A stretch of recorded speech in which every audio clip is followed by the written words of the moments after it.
I've never been so disappointed to not be in an airport.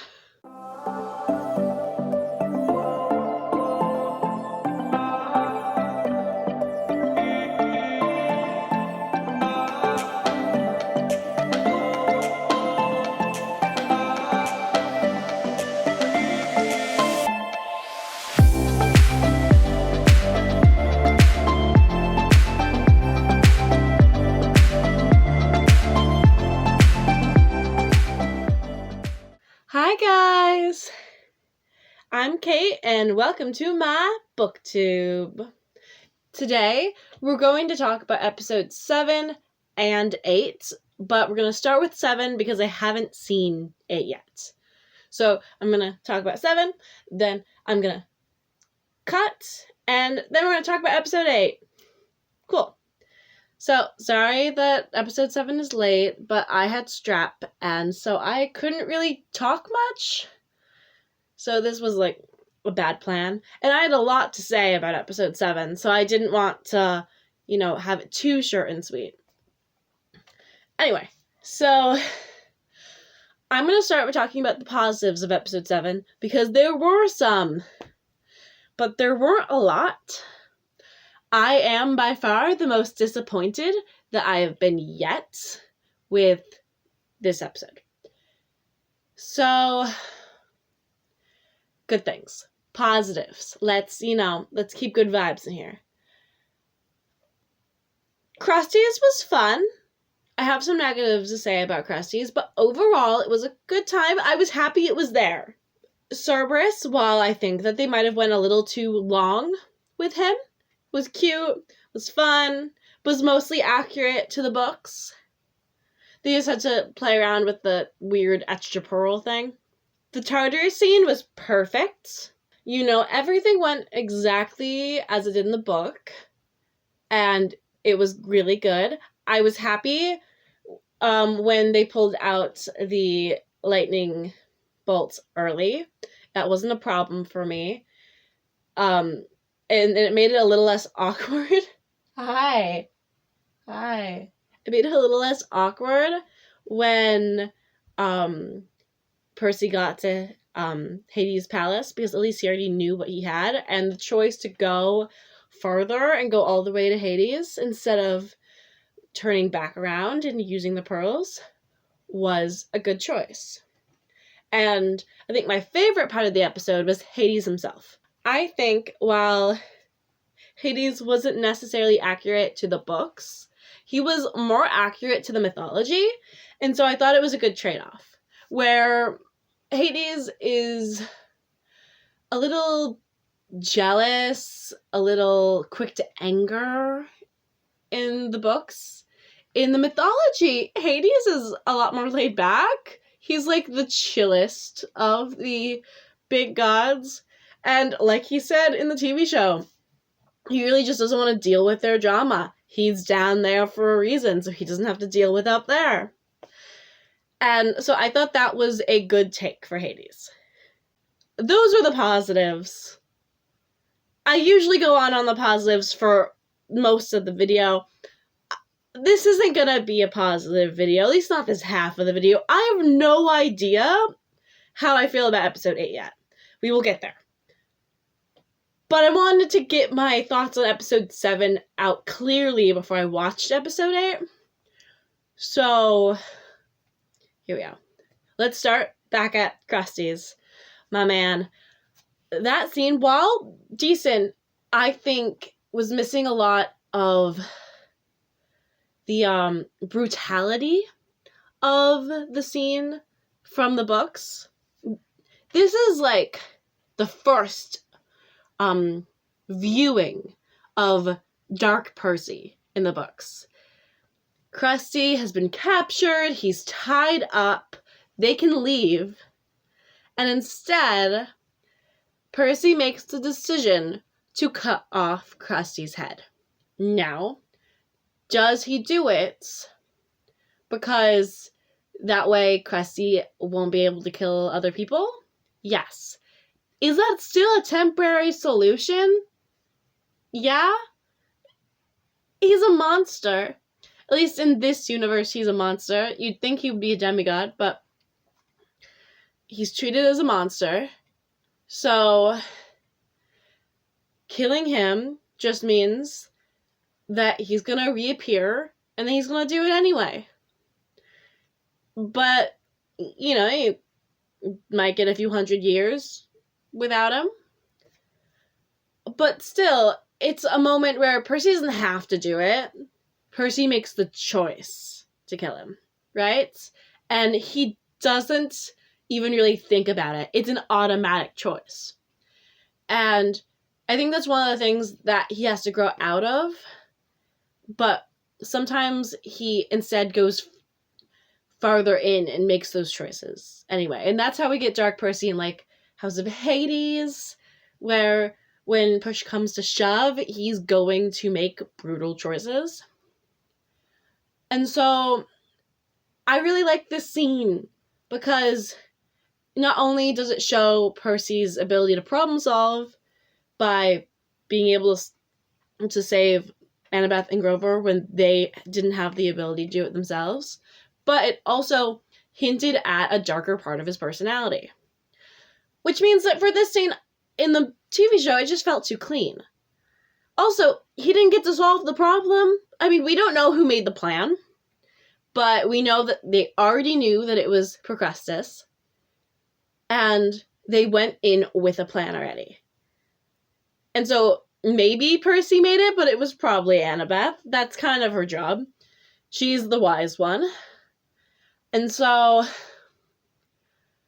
I don't know, it kind of misses an opportunity for Percy to, like, prove to himself that he can solve these problems on his own without violence. Well, not without violence, but with strategy first. Right? He uses strategy to trick, and uses cunning and manipulation to trick Procrustes into the situation he's in. Here, while Percy still uses those things, we don't know if it was his plan or not. And Annabeth ends up being the one that really pushes him into the bed. And so it's a good scene still, but it just feels like there's a lot of things pertaining to their characters that are removed. And that's why I liked the scene. I didn't like the scene because of the waterbeds. Like, there are millions of fun, weird settings that they end up in this series. I didn't particularly think that waterbeds were cooler than the other ones. I just thought that this was a really good one-chapter moment to show how Percy is growing. And I don't really think he learned anything from this in the TV show. It's just a wacky, oh, well, we just had to get rid of one more monster. And he's kind of funny.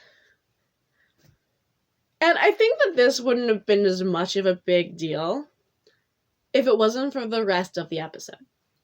And so, let me go to the rest of the episode, which is, what happened to the underworld? It's awful. I mean, it's bad enough that we seem to be ignoring the fun, fantastical descriptions of places in the series for these dank and more historically accurate options. Like, don't get me wrong, this is how some of the underworld is how I would picture it in, like, the Clash of the Titans. But in Percy Jackson, which has this very modern classical reception vibe to how the places are described, it's like really lame to do what everyone else does when they're showing these places. So let me talk about what they did in the books for this scene.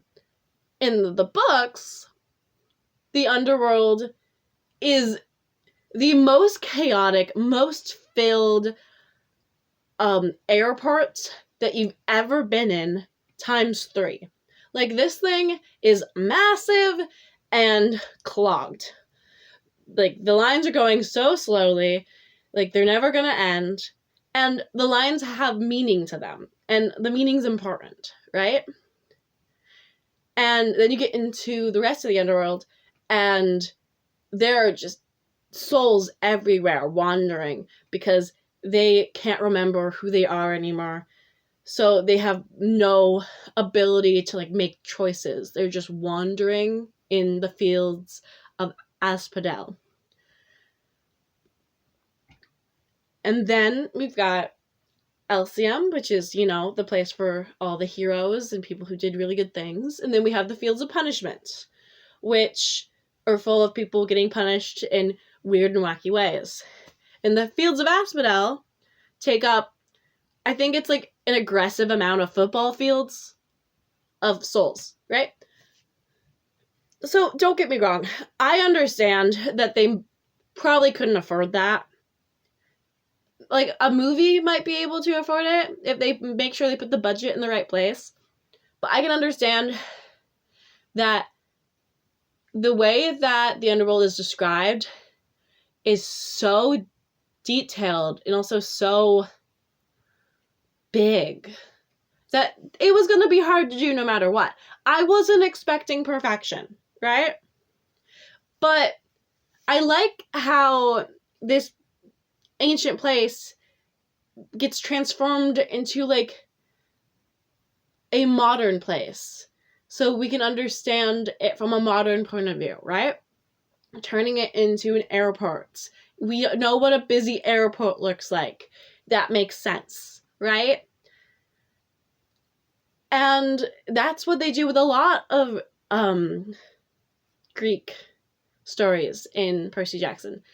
We take the ancient thing and we show it with a modern context. And as someone who studies classical reception, that's what I love so much about the series, is that type of thing where we show it from the modern point of view because we're in modern times.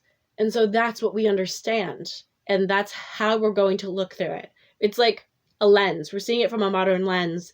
But Rick takes that to, like, extreme measures, right? We're really seeing it from a modern point of view. And we're just not getting that. And even with that, I could handle it if it still felt like the underworld. But there's just so many things that are weird. Not just the fact that they're able to get into the underworld without passing the Styx, which should be impossible because they start on one side of the Styx, and the Styx, like, surround the underworld. So how did they get past that?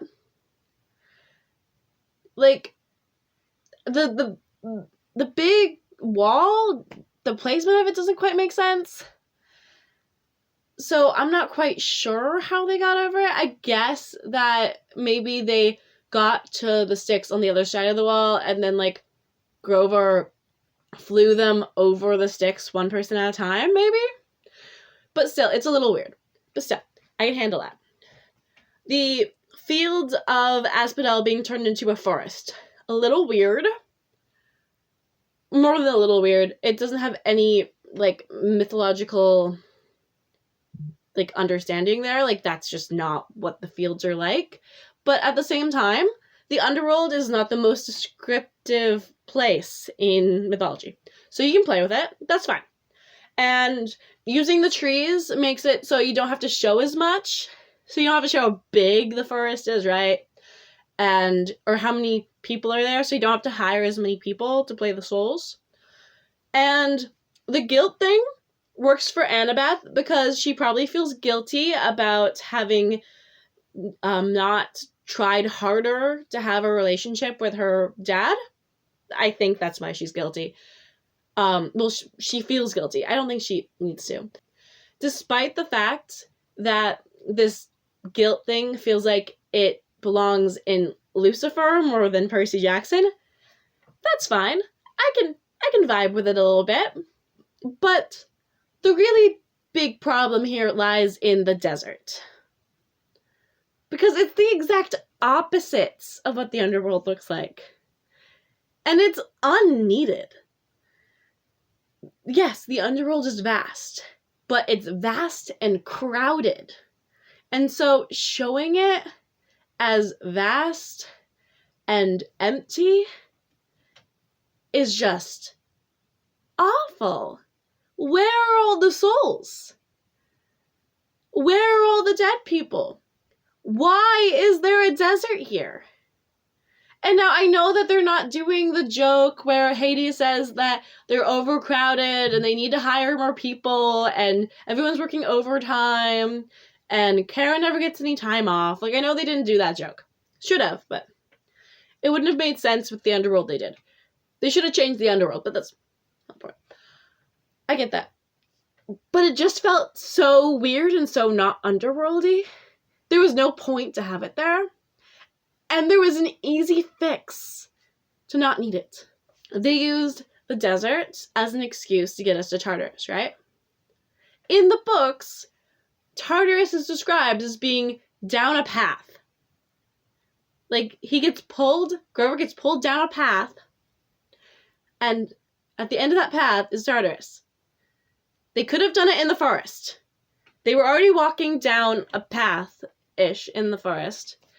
It could have opened up a little bit, and then he got dragged downhill, and maybe on the path there were no roots for him to, like, grab until he gets to the end, and there is a tree root for him to grab, and he grabs onto it with dear life, and that's how he doesn't get into the pit, right? That would have worked really well. And because the forest would be surrounding Tartarus, they would not need to show everything around it. And so we could pretend that Tartarus is just down this path, kind of near Asphodel, but, you know, on, like, the edge of it, and that the rest of the underworld is out there, we just can't see it. And so then they could just say, if we wanted, they could say that, wow, the fields of punishment were scary, huh? Or, I hope I could go to Elysium. I mean, not that dialogue. I'm terrible at dialogue. But something like that. If they wanted to. They can also just ignore those places. But when you see a vast desert and there is no hint of, like, the fields of punishment or Elysium, and there are, like, almost no souls, like, there weren't that many souls in the fields of Asphodel. And now, that was at least bigger, so you can imagine. But the amount of empty space for a needless desert just felt so weird. And so wasted. And it also made it incredibly clear that if there is an Elysium in a Fields of Punishment, they're not, like, getting attention. Like, they're out of the way. No one cares. When they're, like, the big deals. Those are, it's like heaven and hell. Those are the things you care about. People don't talk about perjury nearly as much. And so, them just not being there is weird. You can just pretend that they saw them, but you can't do that if you give us this big, wide open space shot where you can see everything. It just didn't work. And if you have a little bit more budget left over, you could have them be able to see Elysium and Fields of Punishment from Hades' Palace, since it was such an open-air concept. Or, if you cannot afford to show those two places, close the walls on Hades' Palace. It was weird that it was open in the first place. Like, I don't think of Hades' Palace as being a light and open place. It's Hades. It should be dark and kind of gloomy. And it was weird that it wasn't, but that's not the biggest deal. But anyway, that's it, basically. Underworld, bad and disappointing because I was so excited for it. Krusty, okay. Hades, great. And I'm really excited for the Ares fight. I'm really excited for this next episode, honestly. A lot of really good scenes are going to be in this, and I hope that they do them all well. Okay, the only last thing is that I do feel like the fur pearls, like, didn't work. Like, I know it was a way for Annabeth to still get a pearl, but Percy and Grover to still think that they were going to get a pearl for his mom, but it just didn't work. I honestly think that the whole Annabeth getting stuck in the fields of Asphodel plot was kind of weird and unneeded, and I think both of those things together messed with the overall flow of the episode and just left us really confused, because I was like, how did Annabeth get out of the underworld at all? Well, my dad said that Cerberus must have, like, dropped the pearl in front of Annabeth, or with Annabeth, and then that's how she got out. And maybe that explains why Cerberus stopped chasing them, but it really messed up the tempo of the episode, and the episode was already really weird, so it didn't help. I still think that they should have just got a regular crowd, maybe a small crowd, and just filmed close up from the top for the Fields of Asphodel. And then if they wanted to have trees, they could have them just be the pathway to Tartarus and not do the whole Annabeth thing at all. But it's too late. I can't make any of the things that I just wished for happen, and I get that. But I can say that maybe when they're making the second season, they'll hear some of these fan complaints and they'll think about those things for the future. Especially things like this that are very much, like, cost related. And also for things like the humor, because the Percy Jackson books are some of the funniest things I've ever read. And I've laughed more while watching Chuck for the first time with my parents than while watching Percy Jackson. And that's just really weird. Like, I am a massive Percy Jackson fan. I'm studying, like, classical reception with Percy Jackson. Like, that's the type of thing that I study. I don't know what to do with some of this. Like, a lot of the show is really great, but it kind of feels like a lot of the Rick Riordan-ness of the show got cut out, which is strange, since Rick Riordan is an executive producer. You'd think that he wouldn't be the thing that gets cut out of the show, because he's the thing that makes it. He's the thing that made the book. That type of energy is what we need. And if that energy was there in the Underworld scene, I might give it more slack for the things that it did mess up. But it wasn't. And somehow the show is just not that funny. Like, it's not funny, but it's not, the funniest thing of all time, like some of the books were to me. And, I can hope that in season 2, they don't make the same mistakes.